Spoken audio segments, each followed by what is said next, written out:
So without further ado, I'm going to get Dr. Shobhit Baijal on the stage, and please, this is your opportunity.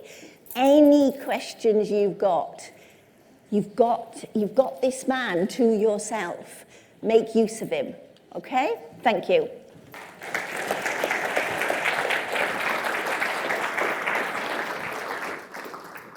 Thank you, Deborah, and hi, everyone. Can I just say I didn't have a choice in this, so... I'm happy to really take on any questions that you may have. Can't promise I know the answer to everything, but if I don't, I'm happy to go back, either ask colleagues or look it up, and we can always get back to you. So really, this is your floor, so happy to open it up to you guys. And nothing's out of bounds, well, relatively. Nothing's out of bounds, so feel free to ask anything. Nothing's too stupid or simple. Can I start? Hello. Sorry. Can I start? Firstly, that's very brave of you. Thank you very much for doing this for us. From day one, we were told by clinicians, and we hear in conferences like this, that ALK is different from other cancers. Apart from the fact it responds to TKIs and that it doesn't respond to immune therapy, what is really different about it? And the reason I'm asking this, because when I hear say it's different from others, it's kind of concerning. So what's really different about it? Should we be worried, or should we be less worried that it's different from other non-small lung cell carcinoma? I'd say probably a bit of both. So I think it is unique, and I guess when we say unique, we do sometimes as oncologists group in what we call the other drivers. So you are the ALK group, there's the EGFR group, there's the ROS1 group, there's the RET group, all very rare, all very similar demographics, and in a sense, a little bit similar in terms of the response to these oral drugs. But yeah, I think ALK is a special group, I think partly because of Deborah's work and the way you guys all come together, and you're a unique population. There are certain unique features to ALK. As you know, a lot of the drugs have been designed to get into the brain, so we know there's this whole emphasis about monitoring the brain and really putting an emphasis on that. So there are these kind of unique tweaks that we do with ALK.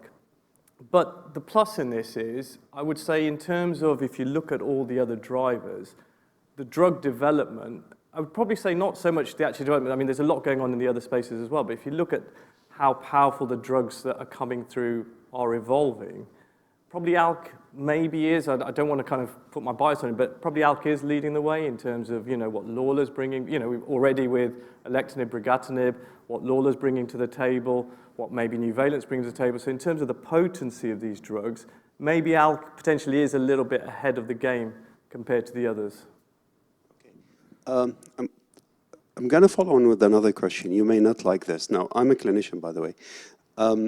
The literature is full of stories and reports of people who spontaneously healed, people with advanced cancer, different types of cancer. Now, obviously, whatever they've done to their lives and stuff, and you may not have read those things, but is ALK such a special cancer that applying lifestyle changes and going through alternative therapies and changing the diet or whatever it is it such a peculiar cancer that it will not respond, or it may not respond to these changes that we make in our life to try to take control of, the progress of our disease?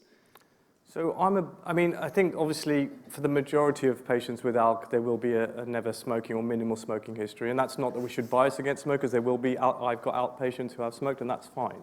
So it doesn't differentiate, but the non-smoking aspect already puts for those patients who haven't smoked, you're already in a healthier cohort. So a lot of the patients that we will treat with smoking history will have other issues, heart problems, maybe strokes, things like that. So that does make treatment complex. But I'm a big believer in, I'm not the biggest believer in terms of alternative treatments. Most of us oncologists aren't, and it's not that we don't embrace those things. I think what we feel is that and there's no conspiracy theory, if eating nettles was going to cure cancer and it's cheap as chips, we'd be doing it. So it's just those kind of off-tangent things we worry about. But in terms of healthy lifestyle, exercise, there is a lot of data. I've done a lot of work with Macmillan on this. There's leaflets, booklets out there that you can only help yourself by staying active, doing what your body, and that doesn't mean you have to run a marathon, it's what your body lets you.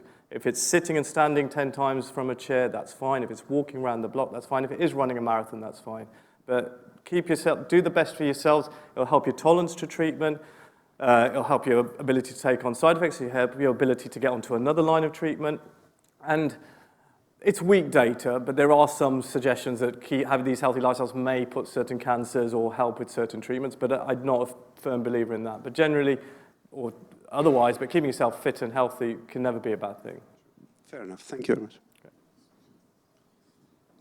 Hi. I'm going to try and generalise this question, but Sorry, I can't tell where the voices are coming from. I'm hearing voices.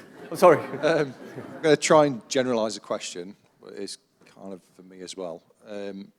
If you wanted to move a hospital to get some more specialist or to see a specialist, but you had one quite local to you, would you still be able to get your blood tests at your local hospital, or would you still have to go to the chosen one? So there's two ways of doing things in that way. So I do have a few patients who do travel a bit of distance to see me. We do what we can to minimise travel where it can be, get local bloods, where we can, we'll actually deliver out tablets. It gets tricky getting scans done locally because then I have my radiologist that I want to look at it, and then getting them imported. So there is some element where I do prefer having things done in-house. But the other way to do it, and again I do a lot of this, is if your oncologist is willing, is actually just to liaise with, because if everything's going fine and you're on your drug and you just need to collect it every 4 weeks and have the scans, then potentially your local oncologist can manage that. But if there is an issue, just knowing that that oncologist can then touch base with somebody who you would suggest that they do and they're comfortable doing that is also an alternative. And again, it saves you the hassle, and you've got kind of the best of both worlds in that sense. So saves you the commute, and obviously, because obviously time is precious, you don't want to be wasting it commuting and traveling long distances, but at the same time you want to have the best treatment for yourself. So the different ways of doing it, I mean, that's how I do it. I can't promise every oncologist will do it that way, but most of us are sensible. I've got people traveling, over a couple hundred miles to see me for certain other things, and we do what we can to try and minimize that travel. Fantastic, thank you. Okay.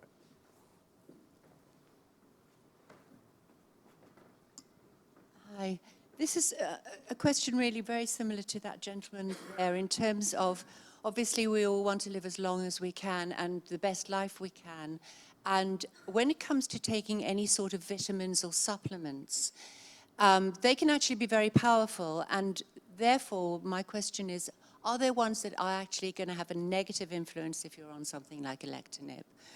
Can you actually do worse damage by throwing various pills down your throat? Or, are there any ones that, are there any contraindications really?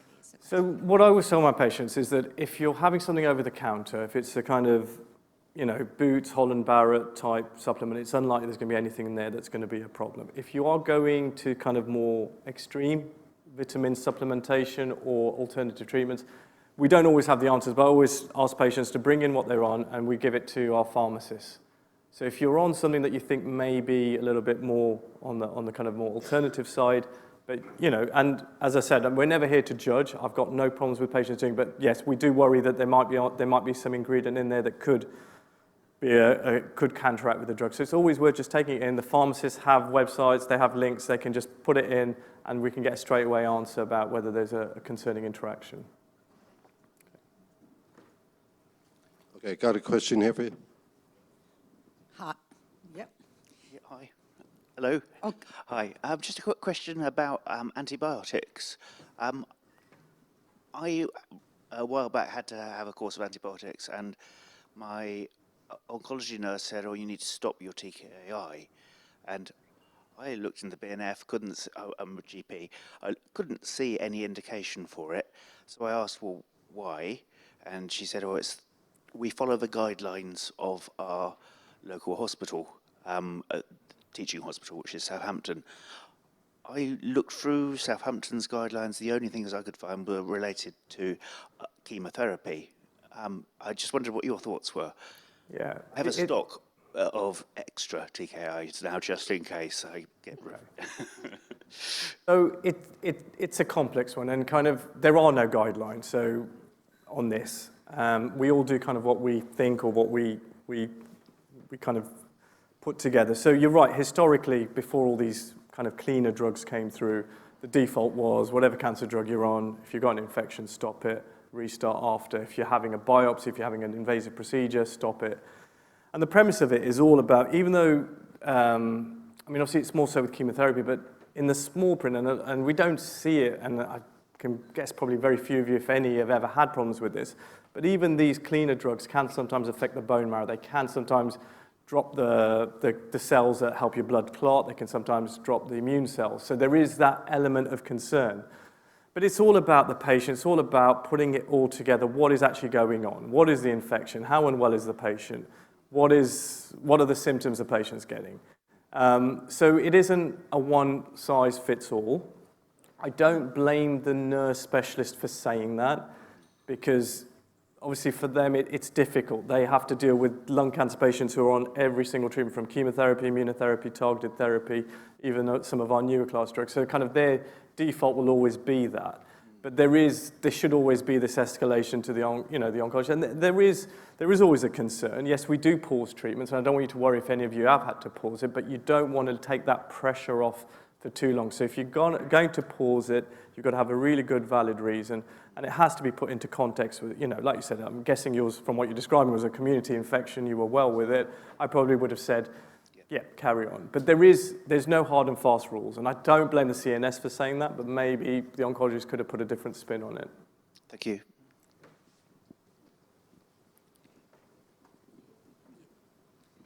Hi.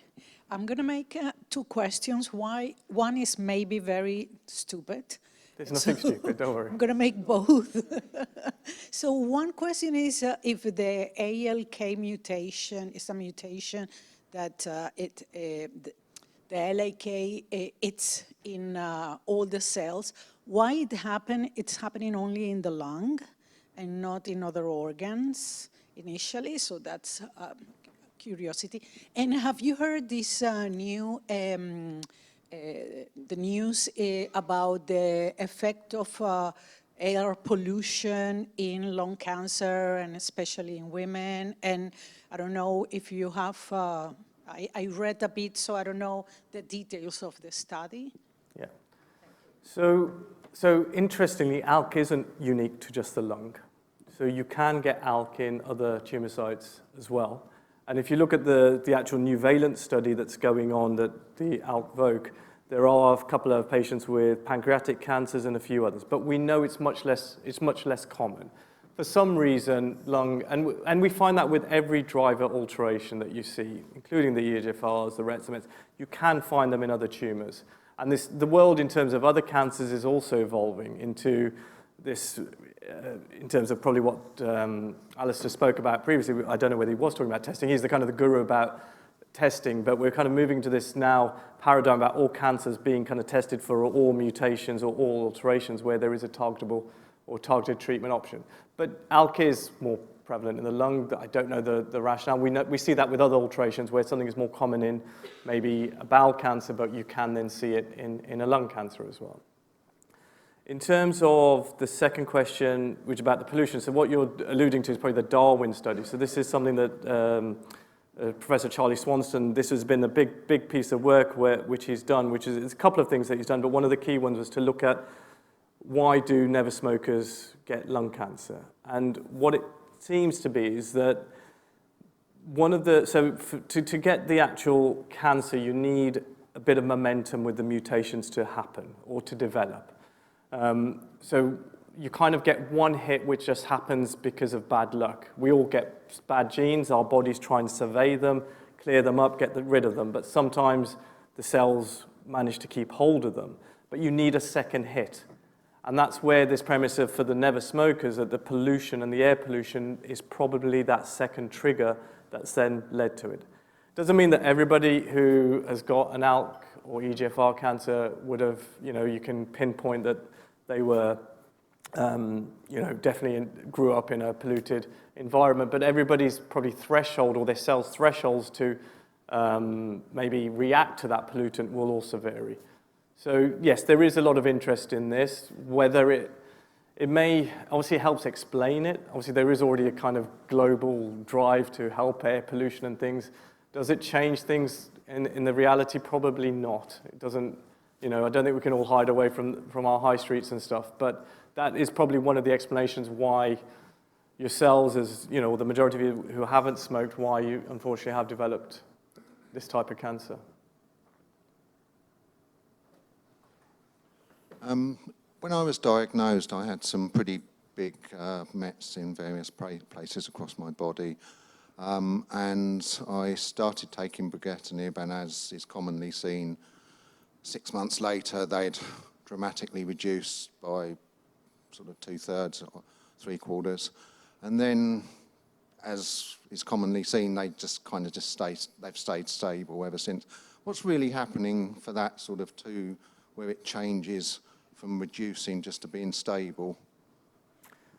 So without actually putting a needle in there, we don't know. So with most TKIs, what you see, and you'll see with the trial data, is that the response happens early, and it will happen probably before we actually do the scans. It's usually in that 4 to 6 weeks. And when you do trials, you actually do scan people every 6 weeks, so you actually see that response. So that first hit happens early on. After that, there's what we call this dormancy period. Now, it's difficult to know because we don't take those tumors out often to actually know on a cellular level what's happening. But the thought is that there probably is now this kind of, in terms of, there are going to be probably some active cells. And probably the best way to actually figure that is to do maybe what we call a PET scan. I don't know if some of you have had that, where you can actually see what is the activity within each of those lesions. You probably see, if you'd have had that PET scan up front, you would have probably seen that it would light bright up. But at this point in time, it's probably going to be a lot less active. So there's probably this ongoing battle between the TKIs destroying the cancer cells, at the same time, probably some cancer cells surviving, but also then your immune system coming in and wiping them out. So there's an element of probably an ongoing battle. Whether all the cells have eradicated, probably not, because unfortunately we know at some point the cells will start to evolve and grow. So there is going to be some viable cells there. But there's you've kind of hit this impact bit, and your body's able to contain it for that period of time, and hopefully for a good long period of time. Okay, thank you. Hello, thank you. I've just fairly recently been put onto lorlatinib after alectinib, to which I reacted quite badly initially, and they brought the dose down to 3/4 and then half, which I'm tolerating, which I understand has happened to quite a few people in this room. Why do you start on a high dose and come down to something you can tolerate rather than the other way around? It's a very good question. And so a lot of when we are in this setting, obviously a lot of us will go with the trial data, and the trial where patients started on 100 and then the dose was reduced. We have been in the world where there have been more toxic drugs, much more toxic than lorlatinib, and it became the norm actually. As a community, we said, look, there's no point starting at that dose. You're better off starting lower and then building up. And it's not, again, a one-size-fits-all. If I was about to start somebody on a TKI, whether it's lorlatinib or another drug, and I felt that there was a concern that I think the side effects may be too severe for a particular reason, I would modify the dose to start with. But again, based on the trial data, there will be, and I have got patients who have been on 100 milligrams and are coping pretty good with it. At the same time, I have many patients where I have dose reduced. It's a difficult one because we have to go with the trial data, and the trials will evolve from kind of early phase to late phase, and they kind of do what we call the pharmacokinetics and pharmacodynamics, where they work out what is the right level in the blood. But at the same time, that right level may have been hit by 50 milligrams. They then start building up in terms of, well, what is the best or the highest dose that the patient can tolerate? And that's fine in a trial setting, but what we always realize later on is that, well, trial patients aren't real-life patients. Trial patients, I'm not saying you're not fit and well, but trial patients are a very, they're kind of your super fit patients. And when we come into the real world, we have patients who have other conditions, maybe other potentially have had side effects from other treatments, And they may not be the same patient that you see in trials. So it's difficult sometimes to translate trial data to real-world data. I don't think we'll be in a world where there is already some talk about LUL, especially with it potentially going to first line about 100 milligrams. Is that, should we be starting at a lower dose or not? If I had somebody fit and well with no concerns, I probably still would go with it. But I would always reassure the patient. And again, the beauty of the trials is what they do report out now. And it's always a worry about dose reducing for us and for patients. Well, are you then reducing the efficacy of the treatment? But we definitely know from the first-line lorlatinib data, they've already shown that if you dose reduce, you don't impact on the efficacy. So it's about how as I said, it's very individualized. If I had somebody who I was worried about, I'd maybe start at 75, maybe at 50. I had somebody fit and well at this point in time, I probably would start at full dose, but have that low threshold to drop if side effects were a problem. Okay. Hiya, over here. Sorry. I was wondering what options are available after carbopermitrext. I was looking the other day on the NICE guidelines, and it mentioned immunotherapy, so I was wondering what your thoughts were that, and if you would put somebody onto immunotherapy if they had a PD-L1 following the carbopermitrext. Although the NICE guidance says that, probably not. So the first thing I would say is, if that hasn't happened, would be a rebiopsy to make sure it is still of the. So there are two things a couple of things that can happen. First of all, the cancer can change. So ALK is usually associated with what we call adenocarcinoma. Sometimes it can change to a different type of cancer, what we call squamous, or even something called small cell. Now, that might be a different kettle of fish. If that happened, maybe I would play with immunotherapy. But if it's still an ALK-driven cancer, what we know is that these cancers do not respond to immunotherapy on its own, regardless of what the PD-L1 expression is. And we actually do sometimes see quite high PD-L1 expression in ALK patients, but immunotherapy single agent still does not seem to have any activity or traction. But I guess I agree that the difficulty is then, well, where do you go? So, as I said, I think the key thing would be a rebiopsy. That we know there are other ALK alterations, there are clinical trials going on. As I said, there's a new Valent study happening at the moment. I've already done that. Okay.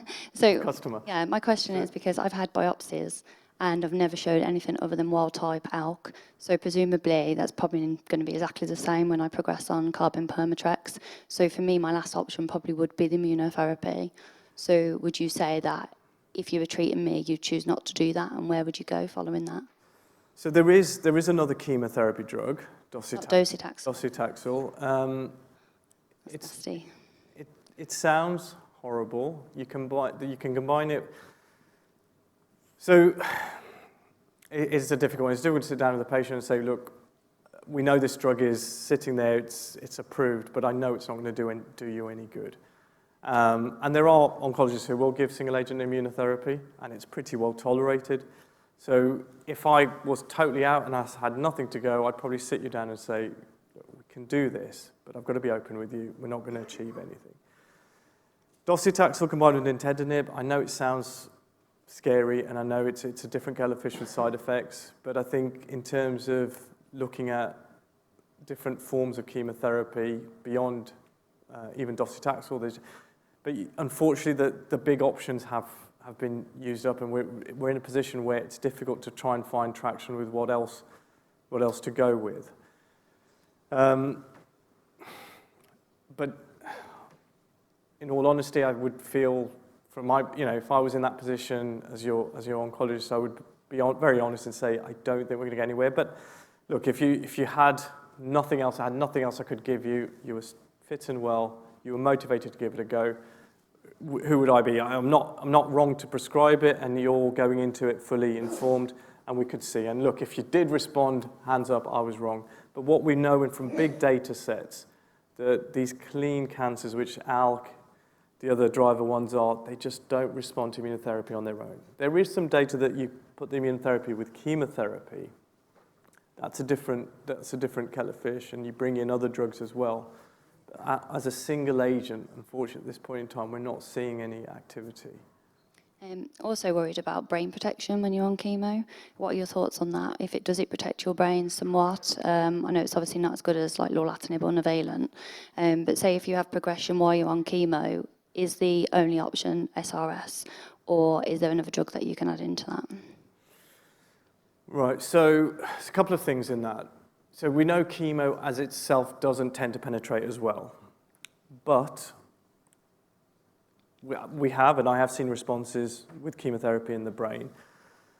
And that partly is probably because as you are a bit of a unique group in that you have had drugs, and maybe some of you have had SRS or different forms of radiotherapy or even surgery to the brain that's disrupted that blood-brain barrier.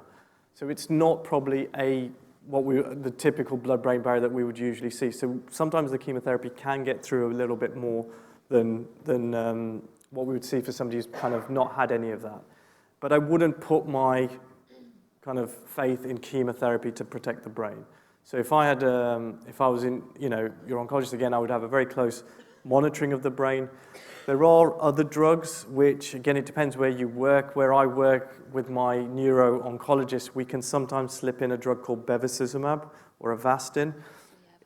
There's a lot of mixed data about it. It definitely helps swelling from brain, especially if you've had SRS. You can get something called radionecrosis in the brain. It can help with that. There is some suggestion that can help a little bit with the brain metastases, and by kind of sneaking under the radar, I can sometimes access Bev for my patients in that setting where I need to.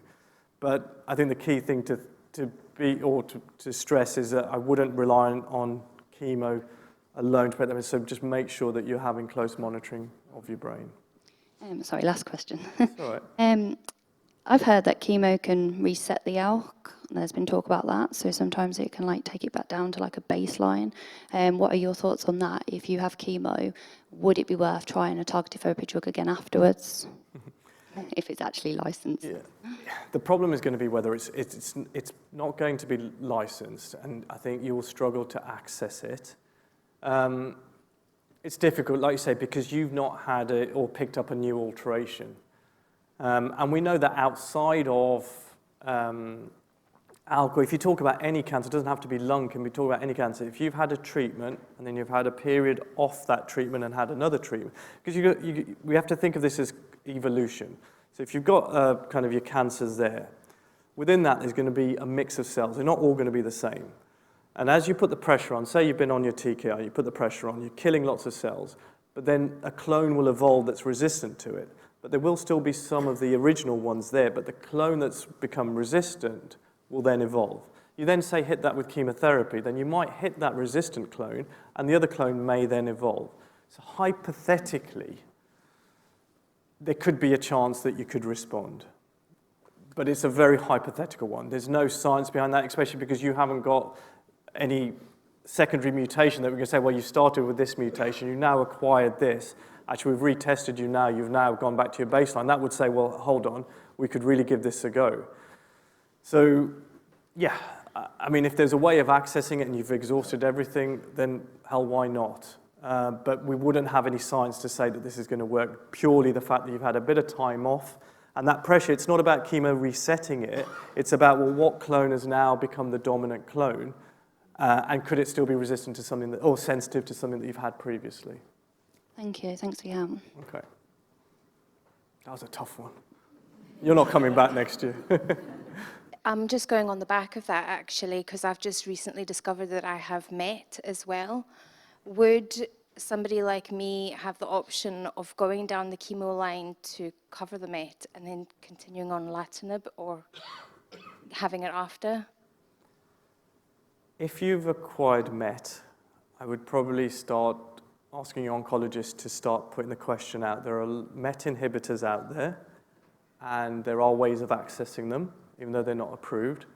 So I would, is it amplification you've got? So the report came back that it's located at exon 14, but is not causing, just activating.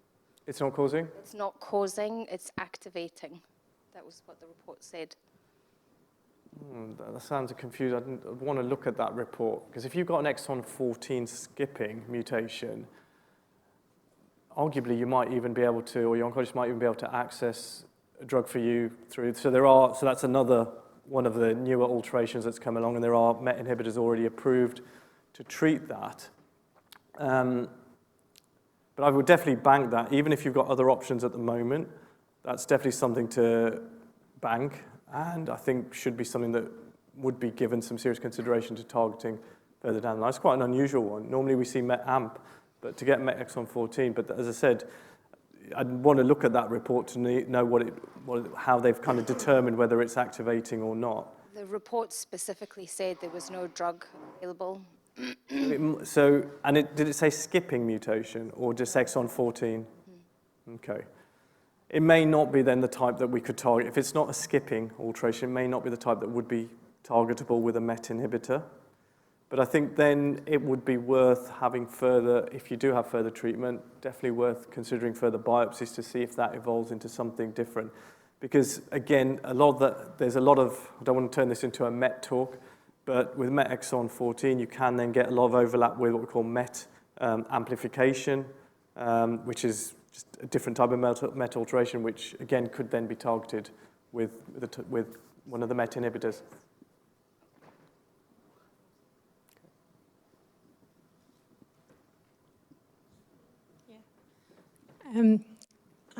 It's here.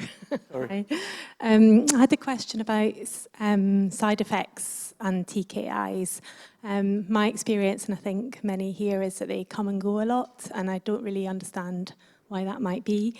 And I wondered whether there's a sense in which toxicity builds up over time the longer that you're on a particular TKI, and whether the longer you're on, you can expect that you might experience more side effects. Or I'm not a scientist, but I'd be interested to understand what's going on in my body. Yeah, so it's a good question. Sometimes you're right, we don't understand why. Sometimes somebody will be on a treatment for 8 months and then they'll get a month's worth of bit of diarrhea or nausea. You control that and everything's back to normal. So why that waxing and waning happens, we can't understand that.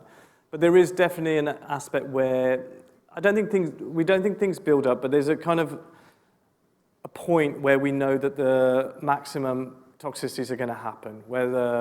And again, the studies tell us that, so we often have a feel that we know that within 3 months we're going to probably hit the greatest level of whether it's going to be nausea, diarrhea, the neuropathy, things like that. But it doesn't mean things can't happen after that. But hopefully if you've got to that point, potentially, and you've managed it there, whether it's with dose reductions or supportive meds, things may then be stable throughout. But definitely the more you're going to be exposed to it, and it's a difficult one because for us, sometimes, and we grade things, and we can sometimes be a bit flippant with it. So, we'll look at what the patient has told us, and we'll say, well, that's a grade 1 diarrhea. That's all right, you can carry on with that. But I'm not living with that grade 1 diarrhea. If that means that you can't go out and have a meal and relax and enjoy it, that matters.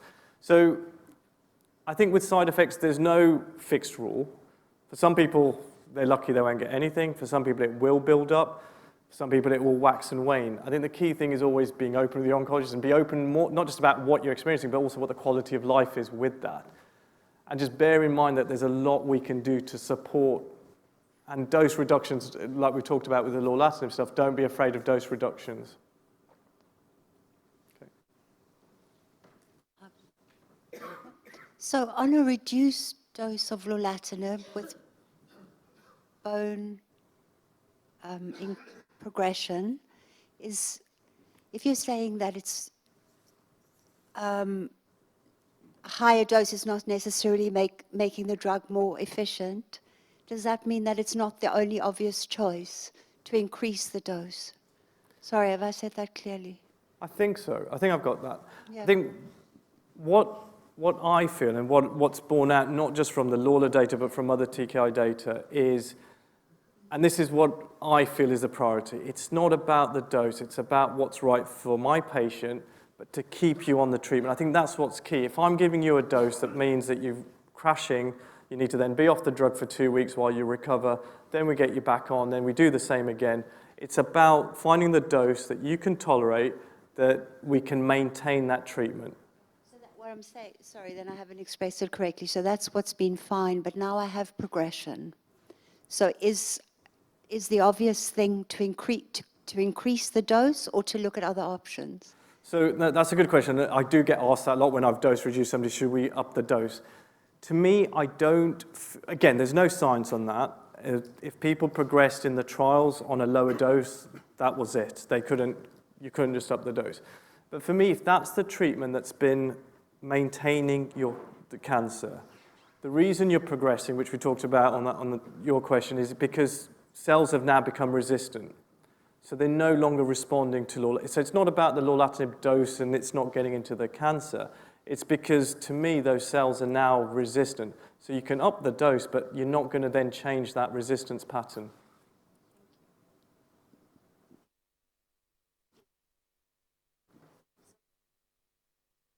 Today. I don't know whether you're going to they put my mic on, thank you. Right, so the gentleman has been on treatment and he had to have a dose reduction because of side effects. He's stable, but he's now wondering whether there's any value in going back up for the reason that he hasn't got progression now on the reduced dose. The theory is the more drug you've got in your system, the more protected you are.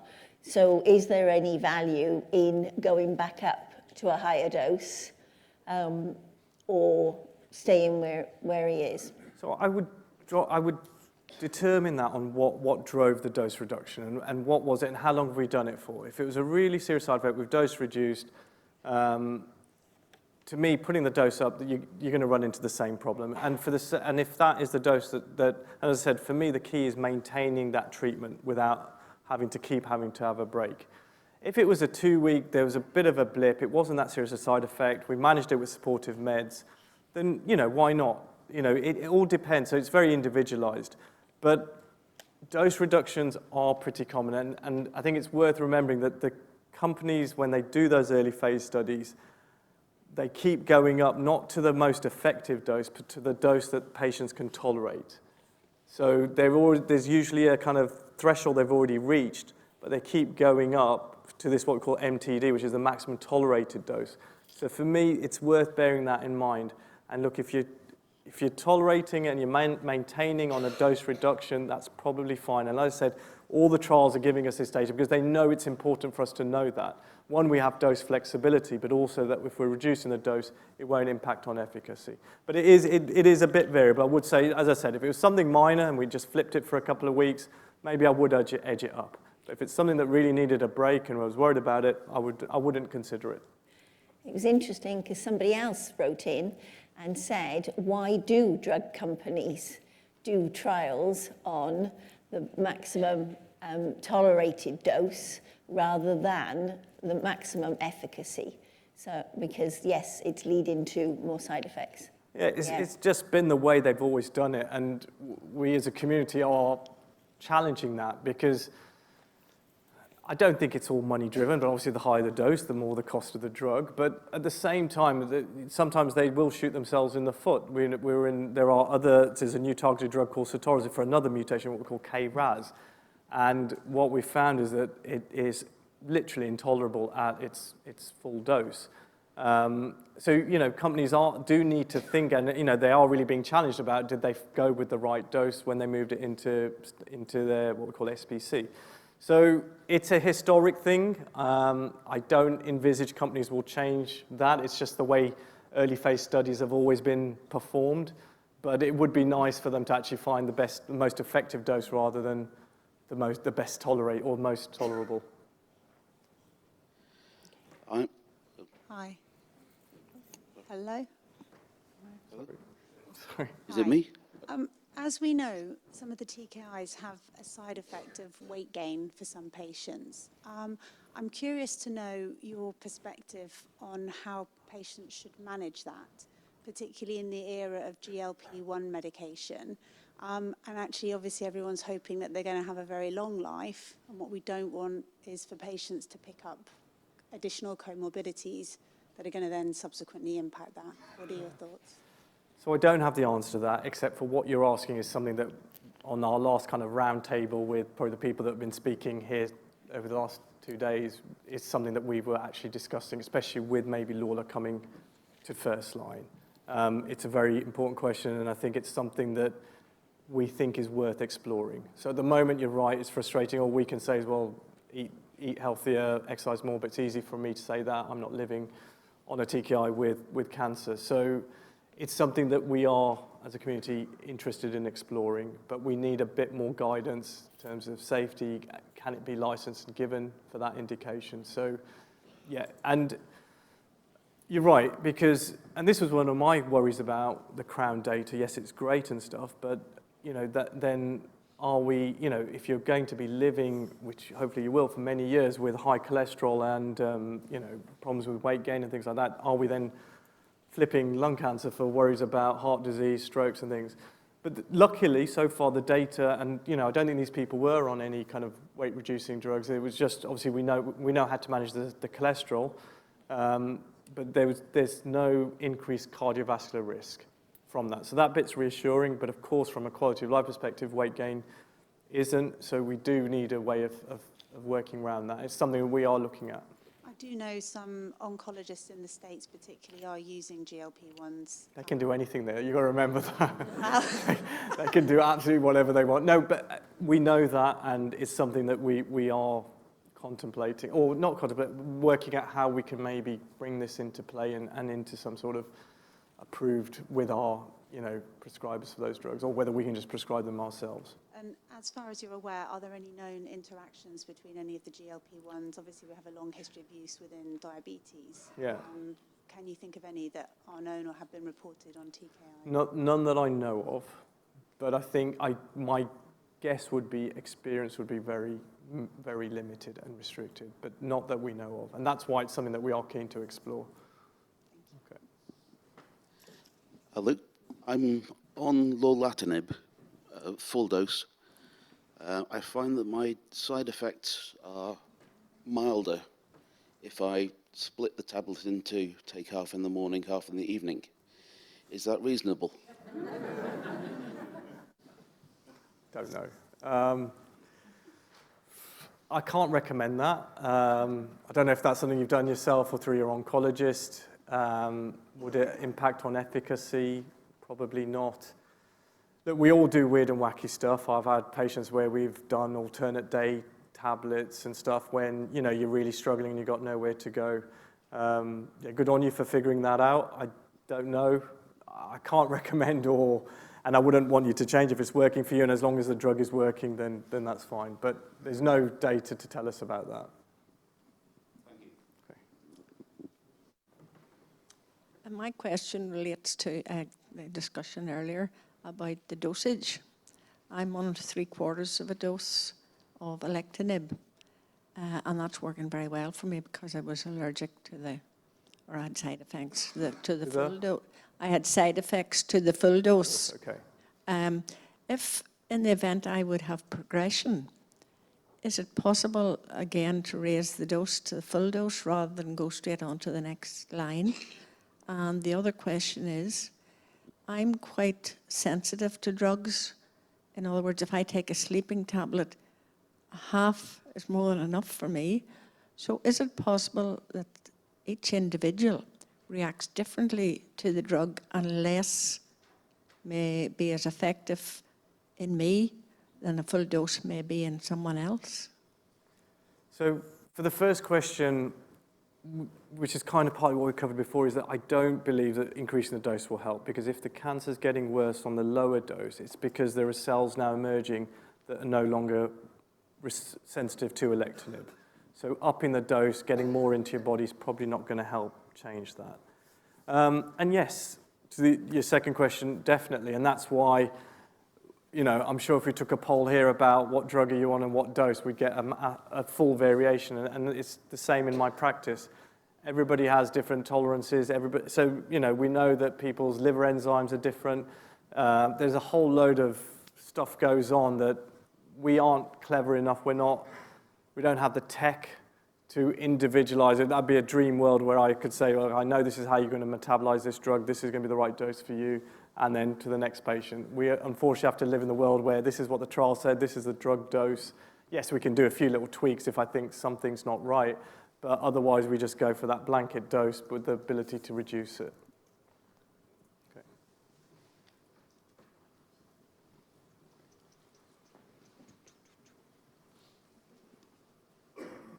You can first. I have one. Sorry.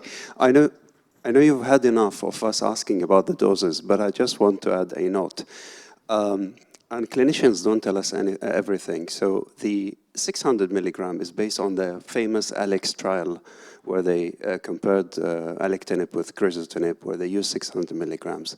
In that study, they had, I think, 4.6% adverse fatal events.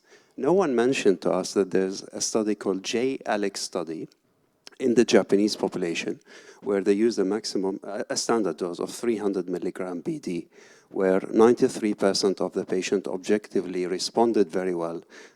There were no fatal adverse effects. Some had to stop because of side effects. So really, when recently a registrar was telling me that I'm on 75%, I corrected her. I said, I'm sorry, I'm on 1.5 times the minimum dose. So I see people here worried that they are on 75% or less. No, we're actually taking more than the minimum effective dose.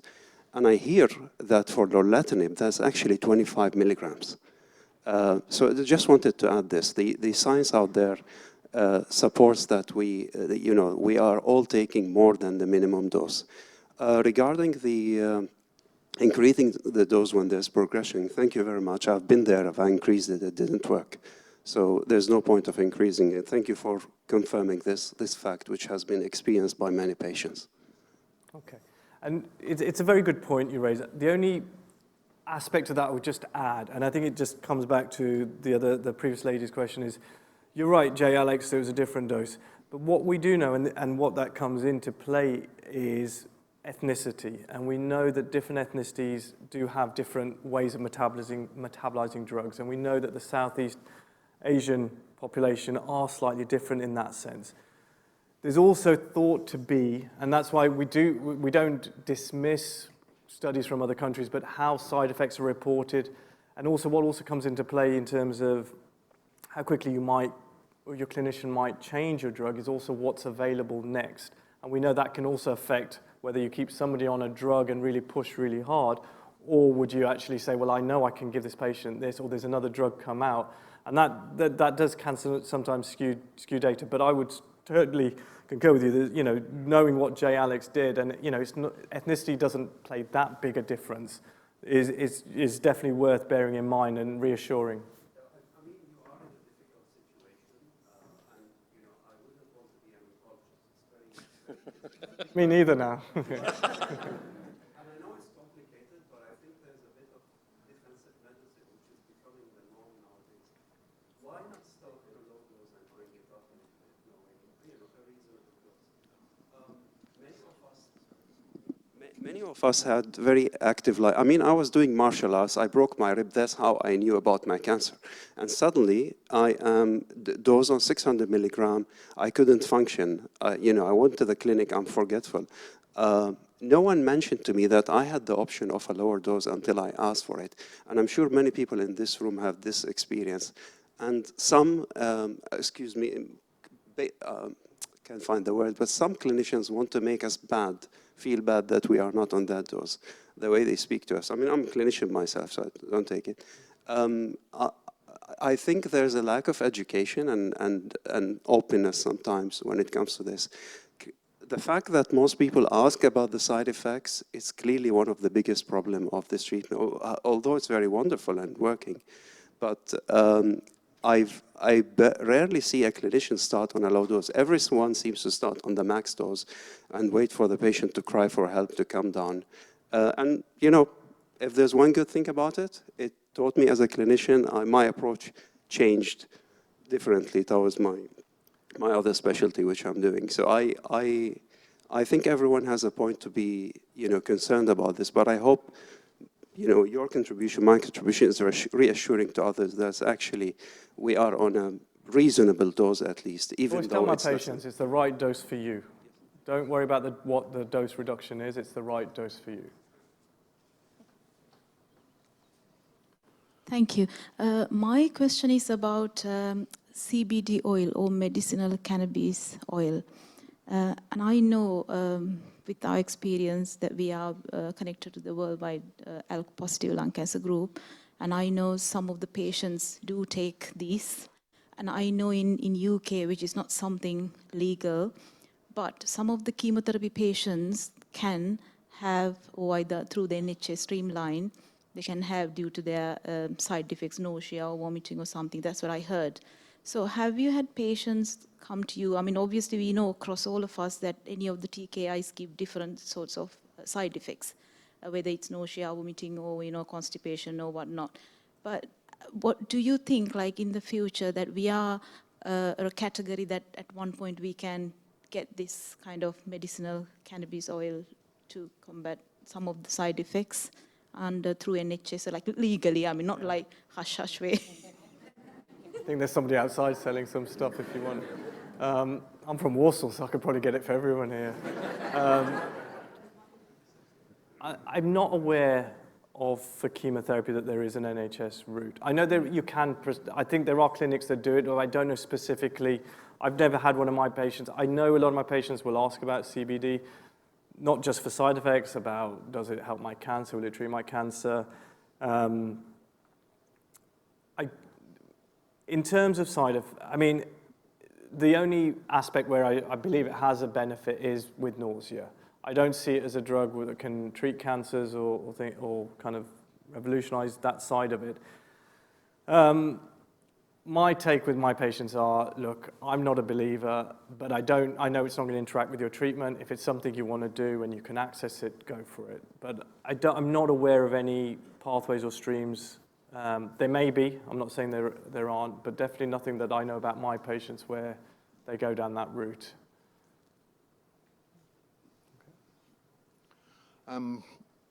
Within the EGFR space, I believe there's a trial combining osimertinib with antibody-drug conjugate Dato-DXd.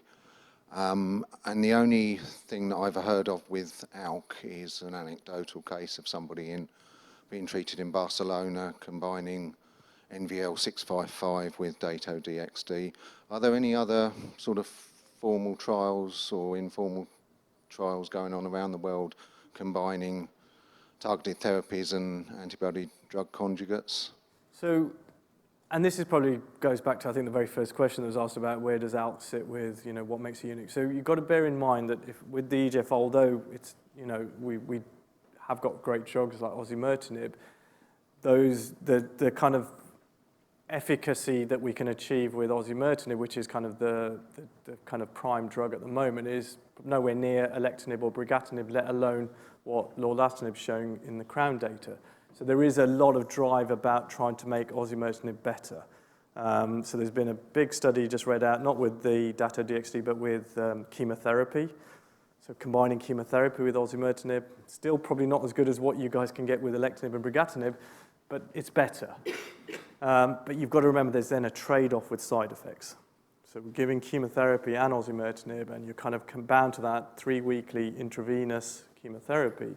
So I don't think, looking at what lorlatinib is bringing to, and what even brigatinib and alectinib bring to the table, I don't think that there's a desire at the moment for us to say we need to now bring in chemotherapy. What we're achieving with these drugs is... This was on progression, so... So Dato-DXd is focused on HER2.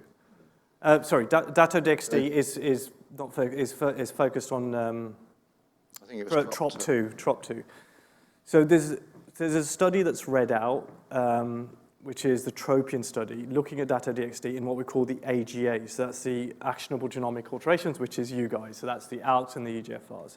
So that was a subgroup of patients using just Dato on its own as a single agent for patients who'd progressed on their TKIs. And it looks interesting. I don't think it's, well, it may be coming to a place here soon. So the TROP2 ADCs were looking very promising, not just for the ALK patients, but it was really focused on those patients without the driver mutations. Would you look at combining Dato-DXd? I don't see where, I don't know about that case study, why they would have chosen Dato over maybe something else, just combining chemotherapy, platinum, PEM. I don't understand the rationale behind that. Would they have got more traction by adding dato? We don't know. There's definitely nothing to say that suddenly patients with ALK who've progressed will then express TROP2 more significantly. There are other alterations or other markers that may be overexpressed. So I don't know. I don't see that as a mainstream. I think that's probably somebody, probably in the US, who thought they could do what they wanted and did that. But whether they would have got just as much. So you got to remember these ADCs, which is a new class of drugs coming through, it's just smart chemo. So it still is chemo, but it's just trying to target it to the right place. So you need a signal to hone in onto it. So why they would choose dato over something else, I don't know. Thank you. Hi, I've got two questions, if that's okay. The first one was mentioned fairly early on with regards to stopping your treatment, your TKI, when you're on antibiotics or a biopsy. And I know you said that essentially there's no kind of clear guidance on that. But with regards to antibiotics, I've stopped taking my treatment because I was advised that you could get infection, essentially. And then with a biopsy, why would it be important to stop the treatment for a biopsy? So it's just the risk. So it's a kind of combination of the risk of, so with the infection, there's the risk of the immune cells drop. With the biopsies, there's a risk of there are other cells that help with our clotting, to say if we do have a cut that helps the cells. So it's just, do you know what? It's one of those, it's a very weak science. We just feel a bit more comfortable doing it, and I always have this kind of 2-3 days before, 2-3 days after. It's kind of become ingrained. Would it really be a problem if somebody, and I think I've had patients who've forgotten to stop them, and they've been fine. So it's just something we've done historically, just to play it safe. Whether it really, as I said, unless you've had a patient who, I know somebody who always constantly has low immune system, low platelets with each cycle, which can sometimes happen with these drugs, but very rare. I probably, wouldn't lose sleep if they, forgot to do it. But we just say it. I would say it's different if you're combining it with other treatments. So if you're having radiotherapy or something like that, you've got to be a little bit more careful, because then the combination of the two treatments can then become a little bit overwhelming. And my other question is we're coming into the winter, we're having to have the winter jabs, and I just wanted to talk about contraindications, because I know previously we've talked about supplements and the contraindications. Is it always important to speak to your oncology or the pharmacy team? Because I had COVID last year and I automatically thought, somebody advised me that I could get Paxlovid, given that essentially it is an antiviral, a treatment that you can use in tablet form and not have the infusion. But then when the pharmacist looked into it, they said, oh no, it's a contraindication, sorry. Oh, I know what you're saying, yeah. A contraindication to alectinib. So I couldn't have Paxlovid. I ended up having to have the infusion. Okay. And Paxlovid is meant to be 85% more effective. I mean, I think I'd always say run it by something like that, which is not just an over-the-counter thing or something like that. It's always worth running it by. And I wouldn't know. I would just say, look, drop the email to my pharmacist and say, can you just look into this? So definitely, if you are having something that is a little bit more above the norm, it's always worth running it by. Okay, thank you.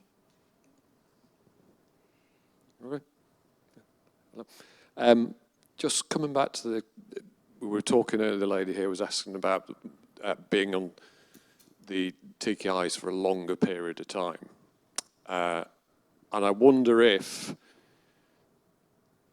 we take these drugs, which I get the impression were designed and trialed with the expectation of people taking them for 2 or 3 years. And now we're getting people on a single drug for 5, 6, 7. There's a lady in the group who's been on alectinib for over 8.5 years. Are we approaching the time where we should be starting to do research into the long-term impact of taking these drugs? And if so, is there even any desire in the oncology community to think about even doing that? I mean, there is a lot of work goes on with Macmillan generally about survivorship and the long-term impact, whether it be physical or psychological, of living with or beyond cancer. It's difficult, I'd say, because there's a lot of variation. And there are patients who are doing that well, but as a community, I don't want to dismiss it, but I think, definitely speaking for myself, probably isn't where I'd say, you know, for me, that'd be a great thing, unless that patient was really struggling. You know, 8 years, they were saying, look, I've got this side effect now, that side effect, then it might trigger to me, say, well, actually, what are we doing here? But if all is going well, I think, you know, why would I feel the need? But I think that's where you as a community can challenge us and say, you know, if you get a cohort and realize that actually after year 3 or 4 of alectinib, this is happening or that is happening, then, you know, that's something that would be invaluable for us to know. But we don't get that full insight if there is an issue for somebody being on it. I'm taking aside the psychological aspect of living with cancer, but in terms of the physical aspect of it, we just deal with the day-to-day of what that patient's telling me, but I don't get the bigger picture. So maybe a piece of work for the ALK group, maybe, you know, a bit of feedback about, well, what is it like living beyond that, and whether there is something that we're missing as a community.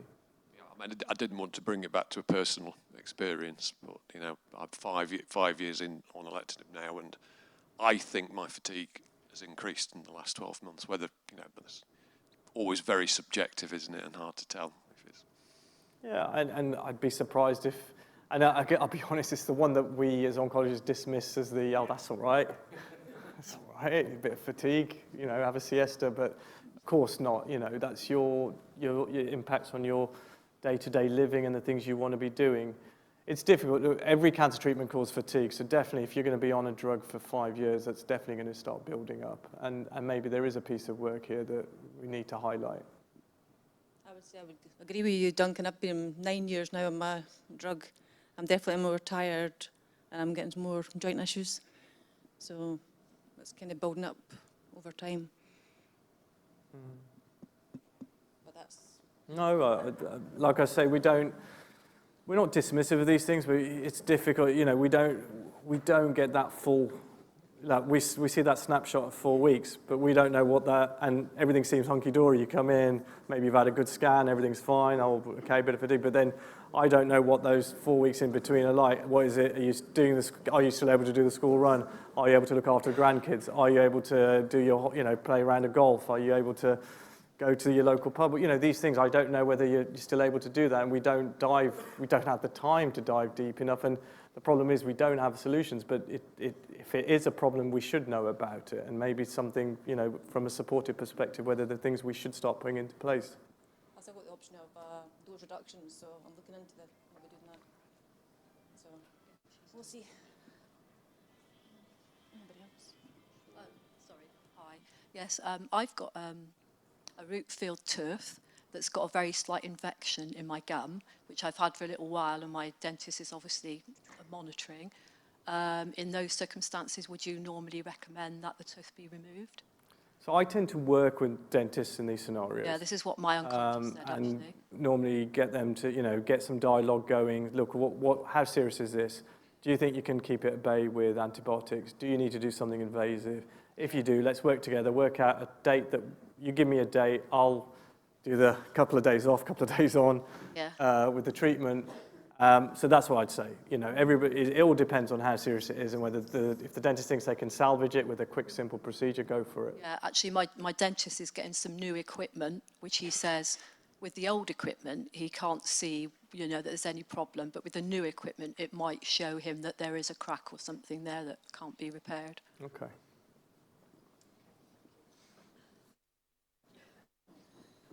Hi. Just to put some pharmaceutical input in, if you don't mind. We know the half-life of most of these TKIs, and for example, brigatinib's 25 hours. We also must know people's ability to metabolize these drugs as well. So is it possible that during certain times, people's ability to metabolize the TKI might be reduced, and as a result of that, the blood level could build up significantly, and that could be the cause of the side effects. You mean in terms of different times of day and things like that, or? Well, not just different times of day, it's the whole period. I mean, there will be, definitely, I mean, without a doubt, and can it be influenced by, you know, other factors beyond that, and that's why we also look at drug interactions, so these are the things that will affect metabolism of drugs and things, but yeah, without a doubt, and that's what I think somebody else asked, the individualization of that is something that we don't have the ability or tech to work out, you know, which individual, how will they specifically metabolize a particular drug. So we kind of go for this blanket dose, all fits all. So are you able to look at somebody's blood level? Oh, you mean in terms of specifically what their level of is? No, not in terms of, I mean, these are the things that happen in clinical trials. So if any of you have been in a clinical trial, you're probably sick of needles, you give a tab or you give a drug, you then have to have bloods 12 hours later, 24 hours later, you come back. That's when all that stuff can happen, but it's very intensive. But that's what then kind of, so that's where we get the data, and that's where the trials get the data, then take what dose should then go beyond that. But you wouldn't be looking at doing that in standard practice. Because if somebody's ability to metabolize reduced significantly, then obviously the amount of the drug within the bloodstream could increase significantly. Yeah, it's just, we just don't have that ability. Yeah. We don't.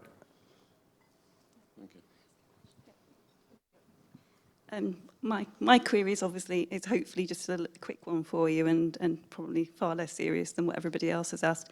Right. With regards to food to avoid on brigatinib, which is what my husband's actually on, and aside from losing his driving license, the thing that he's second most disappointed about is that he can't eat Seville orange marmalade anymore. So on the Canadian guidelines for brigatinib, it actually says to avoid Seville oranges or anything made with their products. So he actually avoids orange juice as well because you don't know what oranges have gone into that. What are your thoughts on that? Because in the guidelines here, it just says grapefruit to avoid. Yeah, I mean, we kind of grapefruit's kind of a contraindication for almost anything. Yeah.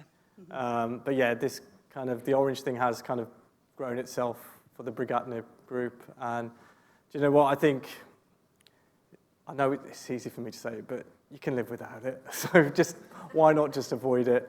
Because why jeopardize, the interaction over something like that is what I would say. And that's the trouble, is when something gathers momentum from a different guideline, because your communities are all linked up, word starts spreading, and then we talked about defensive medicine, but we then get a bit twitched. Well, actually, maybe there's something in it. So it probably is the safer thing to avoid. Thank you. Okay.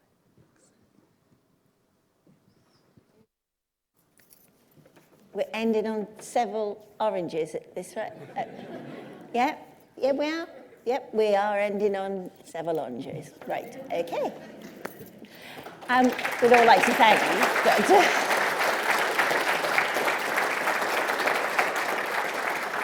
Thank you very much indeed. Thank you. Thank you.